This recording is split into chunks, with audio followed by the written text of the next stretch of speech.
My name is Robert H. Watts, gunner's mate, first class, 30 years in the United States Navy.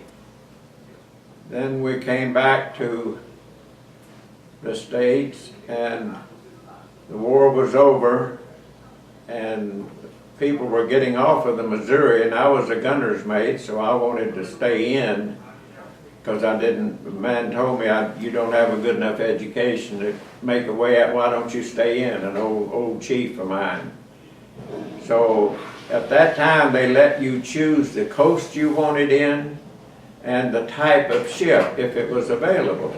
I wanted the East Coast and I said I want a battleship. Well, I wound up going aboard the Missouri in 1946. First part of 46, and my first liberty there, I remember leaving the ship, and as you walk up Pier 7, I looked over my left shoulder and I just stood up a little taller. Must have grown 3 inches because I was so proud of being on the Missouri.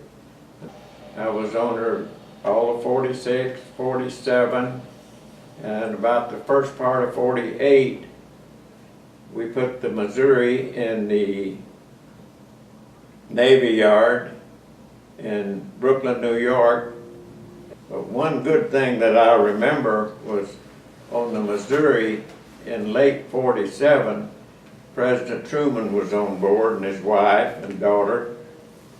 And he flew down to Rio de Janeiro, Brazil, to have a regular whatever government people do, and we cruised down to bring him up and bring him back. Well, we charged him with, when the Navy crosses the equator, you're a shellback and you go through a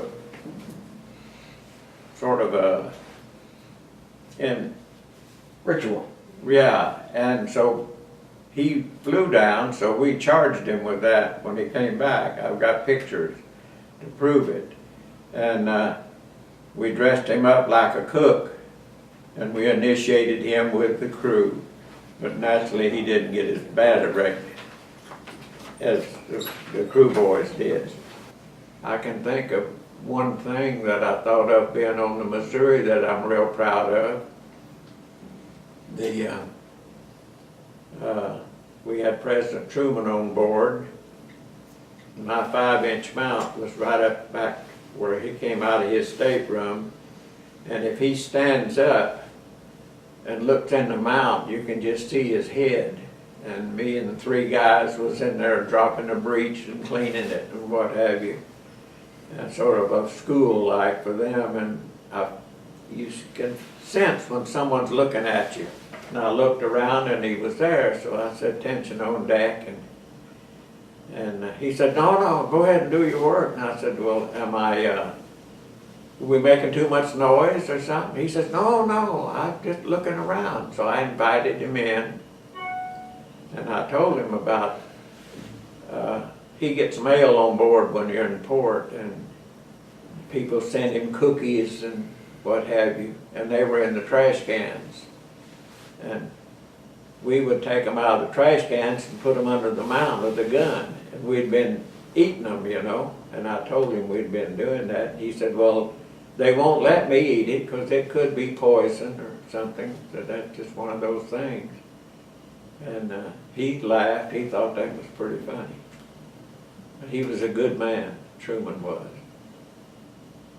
His daughter was on there with us for a while, and the boatswain holy stones a deck and gets it all shiny and keeps it that way, especially for the president. And he had worked a lot of hours and was real proud of it. And when she came on, she liked to play badminton. So they put up a net, and then they painted onto the deck the runways, and that boatswain cried. He said, "They're ruining my deck. Here, I put all this work on it."